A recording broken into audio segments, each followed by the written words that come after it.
از اونه که تو هرگز دیوانه نمیشوی، از اونه که تو هرگز پسی پنجره نمیشینی، هرگز فارغ بال مباش که خداوند میتواند آن روز را به سر تو هم گردان کند.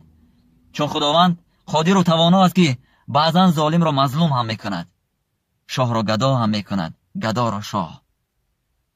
اگر به این اعتقاد دارید، به درد یک هموطن، به درد یک پیر روزگار دیده شریک باشید.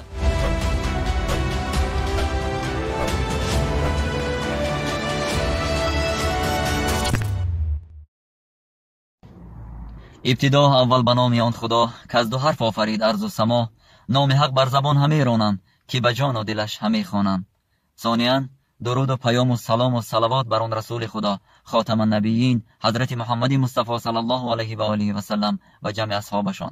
من متاسف از آنم که خیلی دیر خبر یافتم از اون که یک برادر ما به خاطر آن که به کسی کمک رسانیده است در بازداشتگاه قرار دارد و من ملول از همان افرادی هستم که این خبر را میدانستند. احتمالاً کمک به خانواده آنها بود، کمک به خود آنها بود در همین جا در تاجیکستان، ولی خاموش بودند. نگفتند که به خاطر ما شده که به ما کمک رسانید. این مرد خدا الان در بازداشتگاه است، میگویند از ماه اکتبر در بازداشتگاه بود. حسبنا الله و نعم الوکیل. خداوند بهترین کارساز است و همین برای مردم مسلمان کفایه است.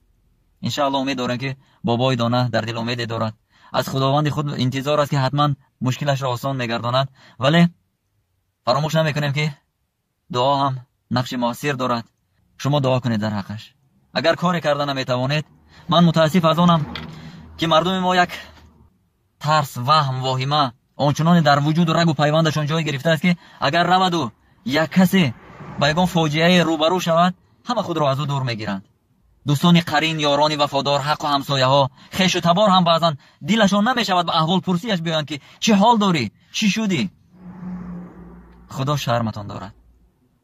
شرم را برای شما بیاورد تا یک لحظه شرم بکنید از خداوند خویش. وگرنه چون ما و شما امت رسول خداییم، میگویند که پیامبر آخر زمان حضرت محمد مصطفی صلی الله علیه و سلم پیامبر ماست، ما امتی اویم، پس چرا در کاری او با پیروی نمیکنیم؟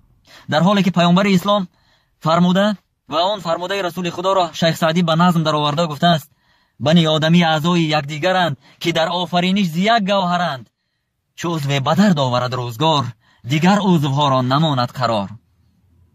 ولی متاسفانه ما از حق برادر خود دفاع کردن اون طرف است، خبر گرفتنش میترسیم. زیرا رسول اکرم حضرت محمد مصطفی صلی الله علیه و آله و سلم در حدیث میفرماید کسی که در دلش رحم به کودکان نیست و پیران سالان ما را احترام نمیکند و از ما نیست.